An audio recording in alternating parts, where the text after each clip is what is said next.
बाबा नीम करौली महाराज की जय। अनंत कोटि 1008 बाबा नीम करौली महाराज की जय। भक्तों, आज की कथा में हम लोग जानने वाले हैं बाबा जी की कुछ अलौकिक लीलाएं। क्या उनकी कौतुक थे, क्या लीलाएं थी। पिछली 3 कथाओं में हमने बाबा जी के बारे में जाना। आज उनके हम कुछ ऐसी कथाओं के बारे में श्रवणपान करने जा रहे हैं जो आपने शायद अभी तक सुनी ना हो। अगर सुनी भी हो तो कमेंट के माध्यम से जरूर हमको बताइएगा। मंदिर और उसके आगे कच्चे प्रांगण में एक चबूतरा बनाने की बात एक बार बाबा जी ने गांव के समृद्ध वैश्य से ईंट और सीमेंट के लिए कहा। उस समय तो वैश्य हामी भर गया और बाद में अपनी बात से मुकर गया। अब यहीं से इनकी ऐसी बातों को सुन करके जब वैश्य अपनी बात से मुकर गया तो बाबा जी की लीलाएं और कौतुक हो जाते हैं प्रारंभ।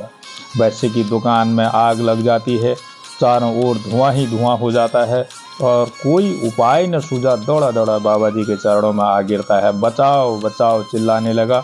महाराज जी ने उसको वह अपने किए हुए वादे को याद दिलाया और कहा, हनुमान जी आपसे रुष्ट हो गए हैं। तो वह वैश्य फूट फूट कर रोने लग गया और दया निधान कमंडल से कुछ जल अपने हाथों में वैश्य की दुकान में छींटे फेंके और कहा, जा, कुछ नहीं हुआ, आगे आग बुझ गई है, कुछ नहीं जला है तेरी दुकान पर। दूर से फेंके हुए जल के उन चंद छींटों से ही आग बुझ गई और जाकर देखा तो दुकान में कुछ मिर्चें ही जली थी, बाकी कुछ नहीं जला हुआ था। परंतु इसके बाद हनुमान मंदिर तथा चबूतरा शीघ्र ही पक्का हो गया। अब मंदिर की व्यवस्था जल की नहीं थी मंदिर में, तो बाबा जी ने एक निसंतान वैश्य से कहा, अपना दुखड़ा रोने लगा और बाबा जी ने उससे कहा, तू यहाँ पर मंदिर में एक कुआं खुदवा दे, आपका लड़का हो जाएगा। बाबा जी की अन्य लीलाओं तो वैश्य ने देखी ही थी। वह जानता था कि बाबा जी के अनेक कौतुक हैं, अनेक लीलाएं हैं। बाबा जी जो कह रहे हैं वो सत्य ही होगा। तो उसने कुआं खुदवा दिया और शीघ्र ही फल प्राप्त कर लिया। परंतु लड़की होने पर वैश्य को निराशा सी हो गई। बाबा जी ने उसे धैर्य धारण करते हुए कहा, और पुनः जो संतान हुई वह आज गांव में श्री राम सेव गुप्ता के रूप में बाबा जी की सेवा में लगी हुई है। आश्रम के भक्तों में सेवा कर रहे हैं। कुएं में लगे पत्थर में आज भी बाबा लक्ष्मण दास ही नाम खुदा हुआ है। परंतु जब कुआं खुद गया तो उसमें पानी खारा निकल गया।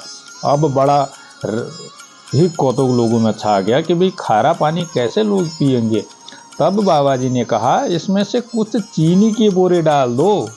ऐसा ही किया गया तो पानी मीठा हो गया। आज भी वह पानी वहाँ का मीठा ही उस कुएं में निकलता है। आप लोग जाके पिएगा तो पानी का जो उस कुएं से पानी निकलता है वो मीठा ही निकलता है। ऐसा क्या चीनी डालकर कुएं में पानी मीठा हो जाता है? इतने सदियों युगों युगों तक बाबा जी के चमत्कार पर पड़ा डालते हुए यहाँ आज माध्यम चीनी बन गई। मंदिर में प्रतिष्ठापन के साथ साथ महाराज जी ने गांव में हर वर्ष वैशाख शुक्ल पक्ष की त्रयोदशी के दिन 1 माह का मेले का आयोजन की व्यवस्था कर दी। इस मेले में कई कोस दूर व्यापारी और खेल करने वाले फरोग हेतु आने लगे और गांव में स्वतः ही समृद्धि आने लग गई। जनता के मनोरंजन हेतु मेले में खेल कूद, लाठी तलवारबाजी, करतब, झूले, हिंडोले आदि की व्यवस्था खूब सारी होने लगी। खूब करतब होने लगे। गांव खुशहाल था और समृद्धि गांव बन गया। परंतु बाबा जी स्वयं उस मेले में कभी भी नहीं गए। एक बार गांव वालों ने बहुत जिद पकड़ ली कि बाबा जी, आप मेला तो आपने लगवा दिया लेकिन आपने स्वयं ही मेला नहीं देखा, लेकिन आप आज को चलना ही पड़ेगा। गांव वालों की जिद को सुन करके बाबा जी मेले में चले जाते हैं, लेकिन अपनी आंखों में पट्टी बांधकर बिना सहारे के सारे उबड़ खाबड़ मेड़ों में भरे मेला क्षेत्र का चक्कर लगाकर वापस चले आए।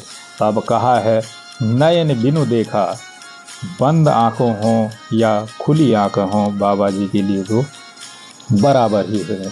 बाबा जी के लिए क्या खुली आंखें, क्या बंद आंखें, नयन बिनु देखा। महाराज जी की आज्ञा थी कि मेले में कोई भी चोरी नहीं करेगा, दुकान में कोई ताला नहीं लगाएगा। यह बाबा जी ने सबको आज्ञा दी थी।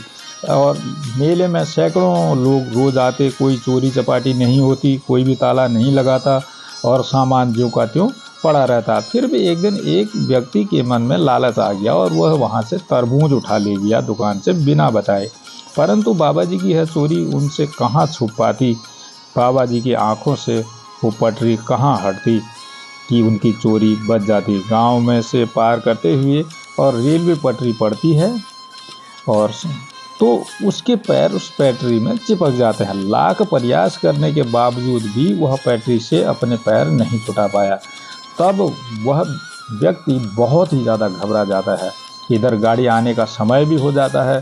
तब वह दीन भाव से बाबा जी से क्षमा याचना मांगने लगता है। हे दया निधान, हे करुणा निदान, अब मेरी आप रक्षा करो, मेरी पुकार सुनो। मैं यहाँ पर आज अपनी जान जोखिम में डाल बैठा हूँ। अब बाबा जी ने यह संदेश सुन करके अब पूरा तरबूज अकेले ही खाने के लिए उसको कह दिया और कुछ लोगों को वहाँ भेजा ऐसा सुन करके। और बाबा जी ने कहा अब पूरा तरबूज अकेले ही वहीं पर खाओ और वादा करो कि आगे कभी चोरी नहीं करोगे, मरता क्या न करता। उसने बाबा जी से द्वारा भेजे हुए आदमियों के सामने पूरा ही तरबूज खा लिया और उदरस्त किया और चोरी न करने का वादा किया। तभी से एकाएक उसके पांव पटरी से छूट जाते हैं और बाबा जी की कृपा से वह बच जाता है। शायद ही अन्य लोगों को यह सबक सिखाने के लिए बाबा जी ने यह कीर्ति की, यह लीला की। भक्तों, आज की कथा में इतना ही। जानेंगे अगली क्या बाबा जी ने लीला की, क्या उनकी चमत्कार थे, उनके बारे में जानेंगे। यदि बाबा जी के सच्चे भक्त हैं तो चैनल को सब्सक्राइब कर लें और नोटिफिकेशन को ऑन करके रखें ताकि आप लोगों के पास ऐसी वीडियो आते रहें। बाबा जी से संबंधित हफ्ते में 3 बार हम कथाएं आप लोगों को सुनाने के लिए देते हैं। आज के लिए इतना ही।